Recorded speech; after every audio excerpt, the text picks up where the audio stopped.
Hi there, welcome to ET Now. You're watching Buy Now, Sell Now with me, Kanishka Sarkar and Ankita Saxena, a show where we'll take all your stock-specific queries with our experts. But before that, let's take a look at how the markets are faring. Ankita, in the morning we were discussing how this week at least we managed to hold on to that 25,000 level, but clearly that has not happened and we have slipped below that 25,000 at that 24,900 level as we speak. Yes, absolutely. We are seeing a cut of almost 100 points from there because, the entire market is waiting and watching out for what is the outcome of Jackson Hole. In fact, when the Fed minutes also came out for the month of July, we saw a divided house there as far as the rate cuts are concerned. And now for Jackson Hole, the markets are a bit jittery. We are on the losing foot right now. As far as Nifty is concerned, we're seeing a downtick of more than 0.5%, 0.6% cut coming in on Nifty. We are trading at the lowest point of the day, as you can see on the charts. 24,913 is where Nifty is perched at.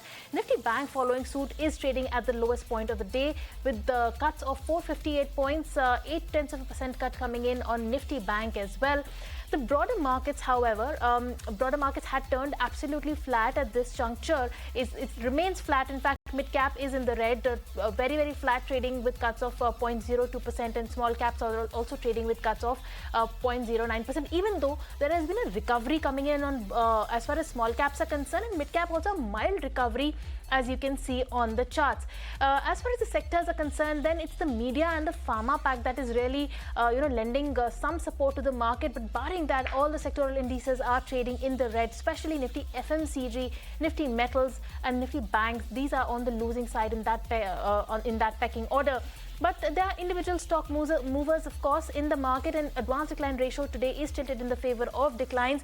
But we have, like I mentioned, individual stock movers. We have a couple of names that are moving, like Apollo Hospital on the back of that block deal. Now the promoter is likely to sell a stake of 1.2% stake worth 1,200 crores, and on the back of that, Apollo Hospital is trading. It's recovered massively from those lows of the day, but nonetheless in the red, trading with cuts of 0.2%. There's Wipro also on the back of an agreement that they have signed to acquire 100% shareholding in Arman Connected Services Inc. And on the back of that, Wipro is in focus. It has given up all those gains, mirroring the market, but that's in focus on the back of that news flow. We also have NTPC Green that is in focus on the back of commissioning a capacity expansion, and on the back of that, NTPC Green Energy is also trading up 0.8% in trade. So a couple of names that are moving in trade, but largely it's the market breadth looks tilted in the favor of the negatives, Kanishka.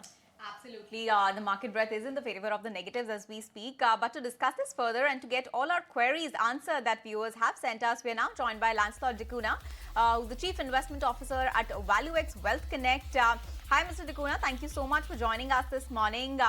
Where do we see the markets going from here on? Very lackluster day of trade today. What are the next cues that we need to be watching out for, apart from the global cue, of course, which is the Jackson Hole Symposium? So I think the market's probably looking at the next cues to see the, when the specific GST rates, etc., get announced. And the upcoming festive season is going to be very crucial for consumer demand. So that is an important aspect that needs to get factored, because a lot is depending on, the demand for especially consumer goods, for FMCG products, and we need to see whether that is sustainable, over the longer term period. So we are waiting to see how the festive season pans out for these companies, especially. Absolutely, Lancelot, more clarity that is required on the fine print of the GST rate rationalization, and that is what everyone is really awaiting. But let's get started with all the queries then. Please start sending in your questions. The number is flashing on the screen right now. You can WhatsApp on that number and get all the investment analysis on your holdings and tips for fresh buys in the market. Write to us as soon as possible with your stock name, stock buying price, the holding period, and your question, and we'll get them answered by our expert. And for now, Lancelot Dicuna has joined us. So let's get going with all the queries that you've sent us. First question coming in from Harsha. He says he has 11,000 shares of NHPC with an average buying price of 56 rupees. Now, what should be his strategy for the next 4 to 5 years? The stock is really underperforming from the last 1 year. So Lancelot, NHPC, do you see more correction in this stock, or do you see that finally there could be a re-rating perhaps? So I think the stock is undergoing a bit of consolidation based on initially there was a period when, along with all the PSU stocks, the NHPC also had benefited in that rally, and now we are seeing some amount of correction as far as and consolidation happening at these levels. The business of the company is growing fairly well. They have a couple of good projects in the pipeline which will come on stream. They are increasing their focus in Northeast India, which is positive for the company. There are a lot of small hydroelectric powers plants coming up in the Northeast, which will add to their capacity.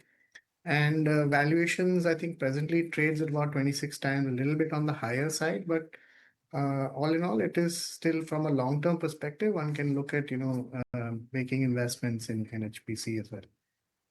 Look at making investments from a long-term perspective in NHPC.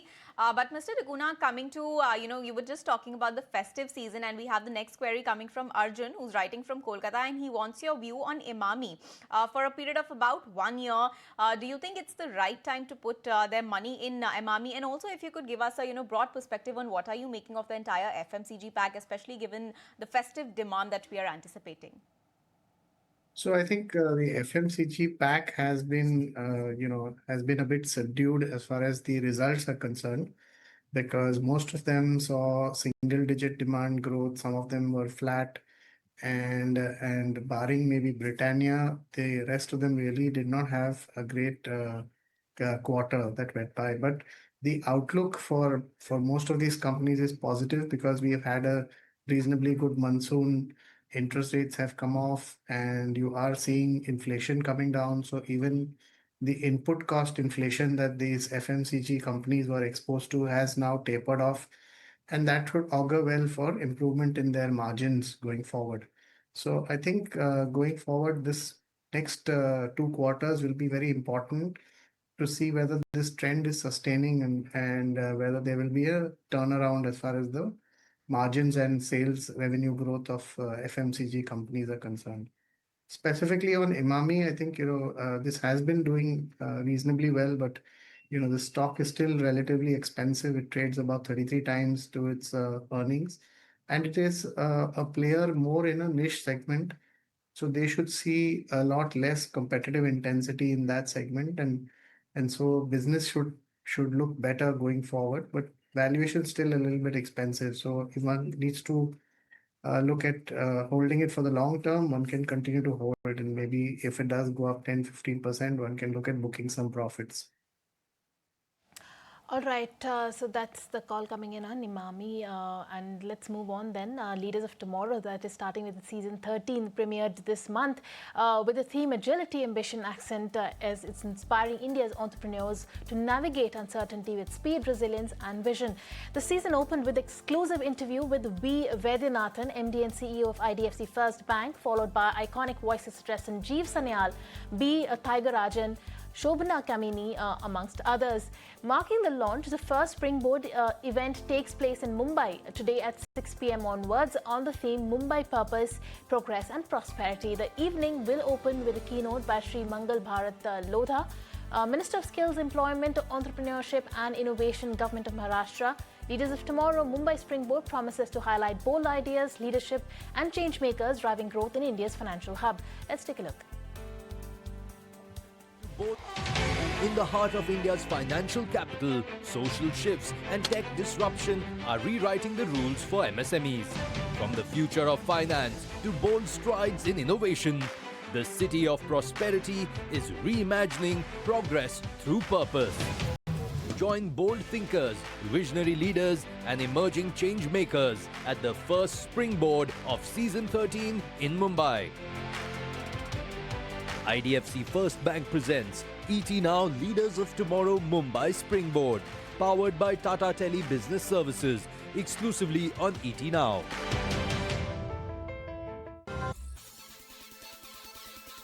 Hi there, welcome back to ET Now. You're watching Buy Now, Sell Now with me, Kanishka Sarkar and Ankita Saxena, a show where we're taking all your stock-specific queries with our expert. And today, on the fundamentals, we have Lancelot Daguna, who's still with us. Mr. Daguna, let's start with all the queries again then. So this one is coming on the IT, on an IT stock. This is Imtiaz, writing from Kolkata, he has 50 shares of L&T Tech at a price of 4,425 rupees. He's wanting to know if you could give us a target, say over the next 1 year, what would your target price be for L&T Tech? Apart from that, he's also asked a question about Emphasis. He has 100 shares of Emphasis at a price of 2,843 rupees. So what's the target for Emphasis as well, both of these stocks? Right. So I think, L&T Technologies has corrected quite a lot from its peak of 6,000. And, this was more in line with the global situation where, because of the uncertainty of tariffs, there was a slowdown in terms of the orders that people were providing. And that had, led to some amount of slowdown as far as their order book growth was concerned. And that resulted in some amount of re-rating. However, going forward, I think the valuations have become reasonably attractive, and L&T is focused on the automation, engineering services, software systems, which is a need of the hour, especially given that they are going to introduce AI-based solutions as well. So one can look at, maybe accumulating this stock at these levels, and maybe you could see an upside, 1 year upside potential of about 20% from here. All right, so that's the view coming in on L&T Tech and Emphasis. But let me get on board Osho Krishnan, the Chief Manager, Technical and Derivative Research, Angel One, who's now joining us. Hi, good morning. Osho, thank you so much for joining us today. Osho, let me get a tech check from you also on L&T Tech and Emphasis, because this person has asked for a short-term target. What would be your short-term targets for these counters? See, firstly, for L&T Tech, I expect that now there is a potential in the IT space, and we can expect a kind of a decent recovery in L&T Tech. So I expect that in the short-term period, the crucial hurdle on the technical charts is placed around the zone of 4,500, 4,550. So that is a very crucial hurdle. And once it breaks through above the zone of 4,550, then only we can see some kind of buying traction coming in the counter. So I expect 4,550 to be seen as the resistance, while on the lower end, 4,100 is a very strong support. So at current levels, the risk reward is quite favorable for short-term perspective. So one can look for buying opportunity. 4,550 is the first target. Once it's given a breakthrough above that, then we can see a higher targets of nearly 4,900 in the coming period.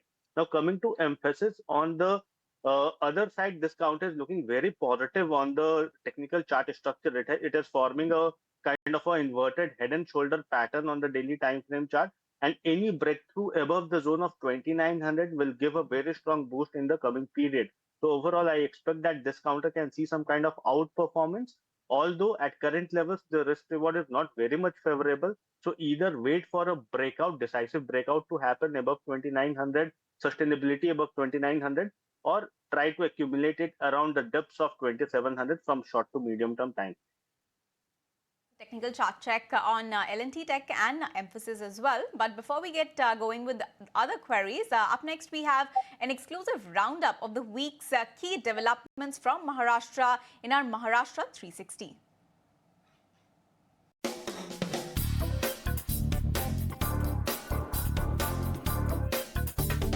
Welcome to Maharashtra 360, our exclusive roundup of what's driving change in India's biggest state economy. In a major urban housing milestone, the state handed over the first tranche of rehabilitated homes to Worli's BDD Chaul residents, a project revived after long delays. Chief Minister Devendra Fadnavis joined Deputy CMs Eknath Shinde and Ajit Pawar and other ministers and officials to hand over keys in a ceremony and inspect the finished buildings. हे घर तुमचं स्वतःचं आहे आणि त्यामुळे कोणत्याही मोहात बळी पडू नका. माझी विनंती आहे. खरं तर मुख्यमंत्री महोदय, उपमुख्यमंत्री महोदय, अजून आपण साधारण ते घराच्या चाव्या त्यांच्या हक्काचं घर म्हणून आपण देतोय, ते त्यांना किती काळाकरता ठेवता येईल, भले 10-15 वर्षाकरता त्यांना विकता येणार नाही अशी काहीतरी अट घाला. नाहीतर पुन्हा कुठेतरी ते आपले मुंबईकर आपल्या मुंबईत मध्ये राहिले पाहिजे. 556 rehabilitated dwelling units, each of them of around 500 square feet area, have formally been distributed. The project is now MADA-led after earlier setbacks. Completed blocks include rooftop solar, rainwater harvesting and modern waste management systems. काही लोकांना वाटलं होणार नाही, परंतु आम्ही तुम्हाला सांगतो हे स्वप्न साकार व्हायला सुरुवात झालेली आहे आणि झोपडपट्टी मुक्त मुंबई हे करण्याचं देखील धोरण आपल्या सरकारचं. A historic artifact returns. A legendary sword of Srimant Raje Raghuji Bhosle arrived from London after 200 years, marking one of the state's most significant cultural recoveries. Now, the sword, procured through an auction, was formally received by Cultural Affairs Minister Ashish Shelar. A Sena Sahib Subha Parakram Darshan ceremony was also held, attended by Chief Minister Devendra Fadnavis, Deputy Chief Ministers Eknath Shinde and Ajit Pawar, and descendants of the Bhosle family. Now, the sword will be on public exhibition till the 25th of this month. Global tech major IBM launched its new IBM India Client Experience Center in Mumbai, inaugurated by Chief Minister Fadnavis. In fact, the company has signed a letter of intent with the government of Maharashtra to identify opportunities of support for the state's quantum initiatives. Biggest collaboration is to create human resource. And I think all of us are talking about quantum computing. It has already arrived. But the question arises, where is the human resource? Is it there? And I think the answer is today's collaboration, by which we would also like to create a pool of human resource in quantum computing, whereby the usage of quantum computing can be democratized and it can reach to everyone. IBM will partner with the state on quantum computing, artificial intelligence, and allied technologies. Now, the collaboration will support climate resilient agriculture solutions, enterprise adoption of AI, skilling, and incubator tie-ups for startups. At the Green and Digital Maritime Corridors Leaders Dialogue, Maharashtra and Singapore moved from talk to deal, signing major MOUs on ports, logistics, data center investments, and green digital maritime links. Chief Minister Devendra Fadnavis, along with Singapore's Deputy PM Gan Kim Yong and Transport Minister Jeffrey Swaw, held a review of the Bharat Mumbai Container Terminal Phase 2. Maharashtra signed a headline MOU with Singapore's Mapletree Investments for a 3,000 crore package to build logistics and a warehousing park, industrial parks, and data centers. A program expected to create roughly 5,000 direct jobs across Mumbai, Pune, Nagpur, and other industrial belts. With recent US tariff hikes hitting Indian seafood, Fisheries Minister Nitesh Rane conveyed industry and officials calling for market diversification, fresh support measures, and stronger domestic promotion. At the same time, Rane pushed a domestic demand strategy from targeted shrimp campaigns to mango festivals in major Indian cities to absorb supply and protect producers while export channels are reshaped. This comes close on the heels of Chief Minister Fadnavis holding a high-level meeting to assess the potential impact of the recent hike in tariff by the Trump administration on state's economy and export-driven industries. The discussion focused on key indicators such as GDP, employment, and trade. Those were all the news updates we could pack for you in this week's Maharashtra 360. Until next week, take care.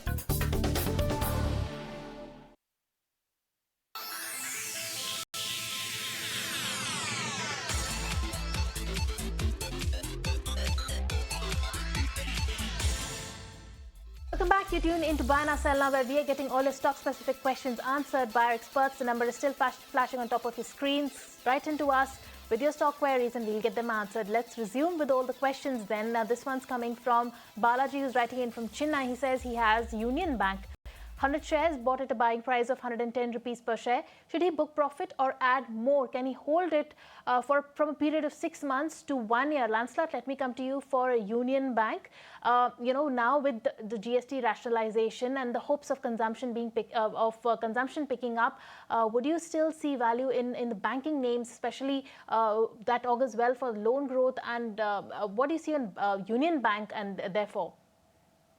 I think Union Bank is, being a public sector bank, is trading at a multiple which is a little higher than the average public sector banks multiples. And if you look at performance-wise, I think State Bank of India has really come out with a much better performance, is more technologically, savvy, and is attracting more and more of the younger consumers. So I think if one has to look at, either investing further in Union Bank or an other option in the PSU banking space, I would look at State Bank of India as an opportunity to invest as opposed to Union Bank of India. So that's the take on the banking space. But moving on, we have another query. The viewer hasn't written there. Oh, so this is a query coming from Chennai. In fact, the viewer has said that he's very heartfully thanking us and has gratitude for this wonderful program that is Buy Now, Sell Now. For the tips and buy recommendations that our experts give here. And now let's get to his query then. He's been holding 500 shares of HPCL at a price of 410 rupees. He wants to know whether he should add more at the current level, switch to any other stock, or sell at this juncture. Osho, let me come to you for this one. Now, what are you, looking at when it comes to the charts for HPCL? Firstly, for HPCL, I expect that in the short-term period, there is some kind of correction that can aggravate in this counter. On the lower end, the support lies around the zone of 378 to 375. So that is a very strong support zone. But from a medium-term perspective, one can look for holding their position in HPCL. I expect that not very much aggressive, although in the counter, but I expect that on the higher end, this counter has a potential to retest the zone of 430 and 435 in the from a medium term point of view. So 375 to 435 is the immediate trading zone. One should try to look for buying opportunity around the support levels and try to book their profits around the resistance. And only once we see a decisive surge beyond 440 or 445 on a closing basis, then only we can see some kind of strong momentum coming in the counter. But for now, 375 to 435 is the immediate trading zone for the counter. All right, so that's the view on HPCL on the technicals. But this is this next question. It is coming from Jay Krishnan, who's writing in from Kerala. He says he has KEI Industries. Is that a good buy for the medium term? And if yes, please suggest a good entry level. Osho, let me come to you for this one. For the medium term, would KEI Industries be a good bet? And what would be the entry levels for it? Current financial year has been performing very well. It has been in the cycle of higher highs, higher lows. So currently it is hovering above all the moving averages. So at current levels, one can look for buying opportunities because the cycle of higher highs, higher lows has been pertaining and has been sustaining very effectively in the counter. So I expect that 3700 should be acting as a very strong support, coinciding with the long-term moving average of 200, the simple moving average. While on the higher end, the counter has potential to retest the zone of 4400, 4450 kind of a levels from a short to medium term point of view. So one can look for buying opportunity at current levels, keeping a stop loss below 3700 for upside potential target of 4400 to 4450 from short to medium term time frame. Okay, so the next question is coming on BSC. This is Manoj writing from Mumbai. First, let me come to you, Mr. Dikuna. What are the fundamentals looking like for these capital market theme stocks? Lately, at least in this week, we have seen a lot of pressure coming on these stocks. Do you expect this downside to continue for the longer term as well? What is your view here? As far as the capital market stocks are concerned, like BSE and various other companies which have all their fortunes linked to the capital markets, the longer term trend is very positive because, as the number of investors grow and as the interest and exposure in the capital markets grow from both institutional as well as retail investors, we will see considerable growth opportunities for these companies. However, in anticipation of this huge growth a couple of years ago, when the number of Demat accounts started to rise and the retail interest sort of boomed into this segment, we saw a lot of investors come in, and that drove the valuations, significantly higher than their fundamental value. And based on that, you're seeing some correction, as well as SEBI has taken certain measures in terms of trying to curb the volatility in the futures and options, especially for the retail investors, which will bring down volumes in that space in the near term. So given this background, I think there's still some possibility that you may see a further correction or at least a tapering of prices and maybe consolidation for a time period. And if one looks at investing, one should wait for the time period correction and then invest during that period, because longer term upside is going to be significantly higher from here. The longer term upside could be higher. But Osho, let me come to you for the technical check here. Now, this viewer had 30. He's talking about BSE. He has 30 shares at a price of 2,650 rupees. So, Lancelot said, do you also expect more downside in the near term? And if so, what are the levels that we are looking at till what level can this particular stock fall? See, I have the same view even on the technical front also, because there has been a drastic movement in this counter in the last trading year, and after that, it has undergone into time-wise corrective phase. But now, because of the measures taken by SEBI, there is a kind of volatility that can be seen in BSE or all the capital market stocks. But for BSE specifically, I expect that 2100 to 2000 is the zone where we can see some kind of stability in the counter. So that will be the zone where I will be recommending a buying outlook for BSE in the short term period. While on the higher end, as the buying price is quite high, 2600, and the resistance is approximately around the zone of 2500. So one can wait for a medium to long term perspective, or can add more around the zone of 21 to 2000 kind of a zone from short to medium term perspective. But I expect that in the very short run, there is a possibility for the counter to see some kind of downside. But from a medium to long term perspective, definitely one should stay put in their holding position. So investor have to take their own decision, but I will recommend that the counter has a potential to retest the zone of 2100 to 2000 in the short term point of view. BSE could test the levels of 2100 or even 2000 in the short term, but of course the long term theme remains intact for capital markets and for BSE as well. So that's the word coming on the capital market scene specifically for BSE. But let's move on to the next question. This is Komal who's writing in from Shillong. She says she's purchased 1,000 shares of JSW Energy at a buying price of 606 rupees for the long term.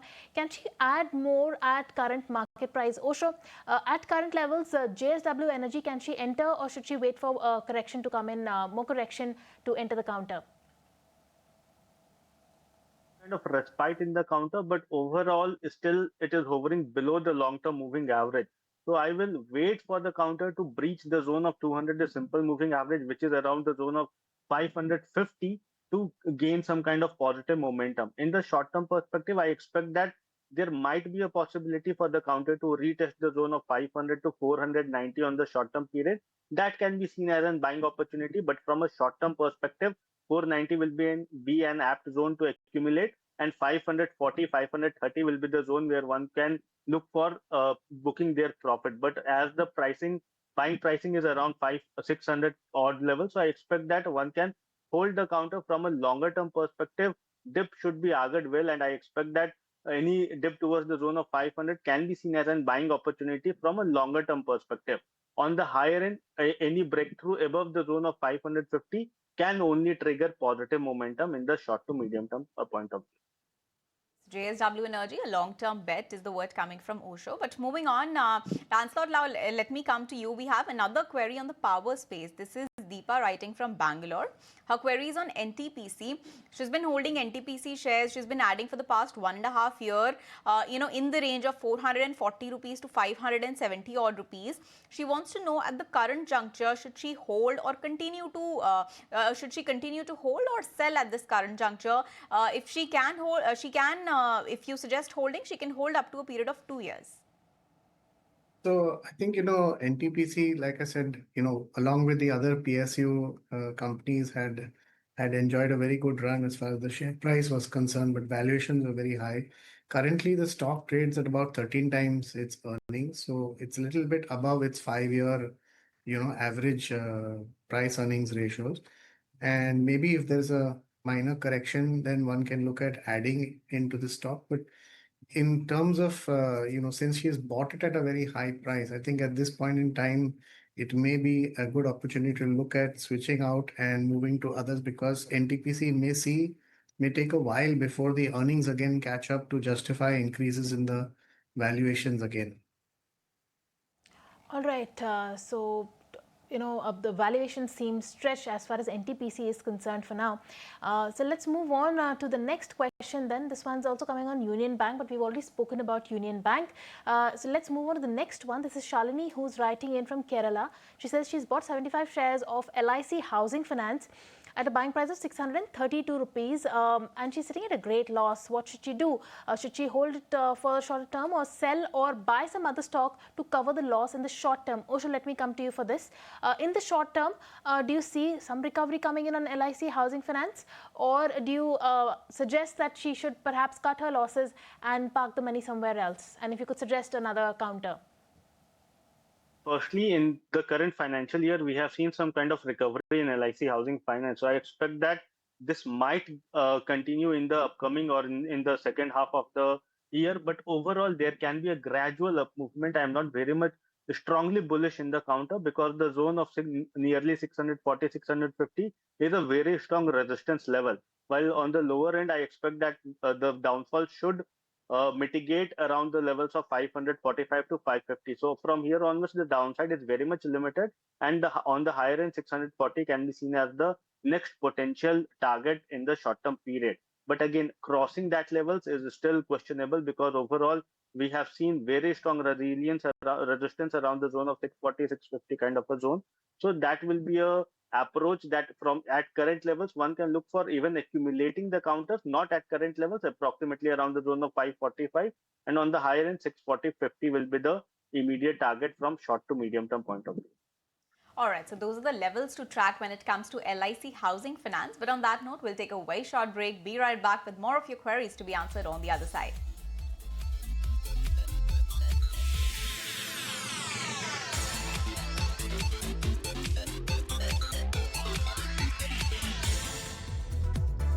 Hi there, welcome back to ET Now. You're watching Buy Now, Sell Now with me, Kanishka Sarkar, and Ankita Saxena, a show where we're taking all your stock-specific queries with our experts. So let's get back to all the queries then. So now this one is coming from Rohit, who's a long-term investor. Lancelot, he wants to know whether a fresh buy in Castrol India will be a good bet today. He wants to keep it for the long term. He hasn't mentioned a particular time frame, but he's a long-term investor. What do you see on the fundamentals? You know, if you take a look at the past 1 year returns, the stock has actually gone down about 24%. So do you see upside coming in the stock now over the long term? So, Castrol was one of the companies which earlier got hit because there was a view that a lot of these lubricant oils demand may go down because they would not be needed as far as the electric vehicles are concerned. But they have, over a period of time, modified their product range to include various items for electric engines as well. And thereafter, there has been also some improvement in the volumes that we've been seeing from the growth in the lubricant space. Plus, refining margins have also improved, and you are seeing some amount of improvement in the financials going forward. So, from a valuation basis, it trades at about 20 PE and provides a dividend yield of 4.5%, which is relatively attractive. So, stock can be looked at being accumulated purely as a value play from these levels, because it will give you a reasonably good dividend yield, as well as when the financial performance improves, there could be re-rating in the stock, and that could result in a further upside in the valuations. Right, so that's Castrol and the view on Castrol. Let's move on to the next question. This is Krish who's writing in. He says, this is for specifically for Lancelot. He says he holds Torrent Pharma, 25 shares at an average buying price of 3,472 rupees. He wants your view for minimum 3 years. Is it a hold for the long bet, Lancelot? Yes, I think Torrent Pharma, in the last couple of months, there was announcement about, taking over, and that has an acquisition, and that has sort of resulted in the stock price going up. But if you look at it from a 3-year perspective, definitely it's going to be one of the major players in the pharma space. While there was a little bit of overhang about exports to the US markets, you see that a domestic pharma market is continuing to remain strong. Torrent has many products which are in the spaces of cancer in terms of and various other ailments which require there is a good demand for those products. So I think you should see this company do well over the longer term. So, Torrent Pharma expected to do well over the long term. But Osho, let me come to you now. This is Karthik writing from Chennai. His query is on PFC. He's purchased it around 407 rupees. He wants to know whether he should hold it or sell at the current juncture. If you could help us with the one-year target for this stock. See, PFC and RAC, both counters are pretty much hold for me from a longer term perspective. Technically, yes, there has been very strong consolidation in the counter around the zone of 415 to 420 is a very strong resistance. And only once we see a breakthrough above 420, then there can be positive traction coming in the counter for the next potential target of nearly 485 to 490. So, in the short term perspective, 420 is a very crucial hurdle, and once only we see a breakthrough, then only we can see some kind of positive momentum coming back in the counter. But from a longer term perspective, one can definitely try to invest in the counter at current levels, because from a risk reward point of view, this counter is hovering at a very lucrative zone. 380 is a very strong support levels, and 420 is a very strong resistance zone. So it is at the middle of median of both the spaces. So I expect that in the short term perspective, any breakthrough can provide a very strong thrust from for a breakout in the counter. Right. Moving on to the next counter. This is coming in from Ravi Chandra, who's writing in from Hyderabad. He says that he has 50 shares of Maruti Suzuki at a buying price of 14,000. Please let me know for the what would be the view for the short term. So we'll get the short term perspective, but let me get in a view from Lancelot as well as far as Maruti is concerned, because with now the GST rate rationalization of 5 to 18% tax slab, now some of the cars will go in the 40% tax slab as far as the luxury cars are concerned. So there is a divided sense there. What would be your sense on Maruti Suzuki in the long term, and then we'll come to Osho to get a short term perspective. I think from a longer term perspective, Maruti Suzuki has been a market leader at almost with almost 50% market share in the passenger vehicle segment. And I think they bet significantly on the hybrid vehicles being, driving sales going forward, and haven't yet announced a full-fledged electric vehicle. So that has been playing well for them, and they've been able to increase sales despite a slow market. I think the GST reduction should have a positive impact on sales even for Maruti as well, because there could be many aspiring vehicle owners who would look to buy the vehicles going forward. Plus, lower interest rates going forward would help spur demand for cars. So yes, from a longer term perspective, Maruti is actually a good buy to hold and invest. Good call from the long-term perspective, but also coming to you, Osho, he's clearly sitting at a profit from the buying price that he has mentioned. Also, the stock has recently hit its 52-week high. It's rallied up quite a bit. From the short-term perspective, what do you see on Maruti Suzuki? See, there has been a very strong breakout in the counter from the multi-week or multi-month breakout around the zone of 13,000. And from there onwards, obviously, one can expect a very strong consolidation. It has been a consolidation breakout, so one can definitely expect a very strong momentum in the coming period. On the technical front, 15,000 to 15,400 is the target that one can expect from the medium-term point of view. But looking at the recent development, because there has been very strong gap up, runaway gap on the technical front, and there has been no trading. There has no trading happened in between the zone of 13,000 to 13,700. So that might be seen as a very strong hollow zone. But any dip towards the zone of 13,800 or 14,000 odd levels should be auguring well in the short term perspective. And on the higher end, I expect 15,000, followed by 15,000 to 400 kind of a targets in the short to medium term point of view for Maruti. So those are the targets to watch out for when it comes to Maruti. But on that note, Osho and Lancelot will let you go. Thank you so much for joining us today. That's all the time we have to address all the queries. All right. Well, that's all the time we had today for the queries, but we'll be back Monday again at 11 a.m. with all your queries to be answered with our experts. Ankita and I will take your leave now, but don't go anywhere as the markets at noon will take all the action forward.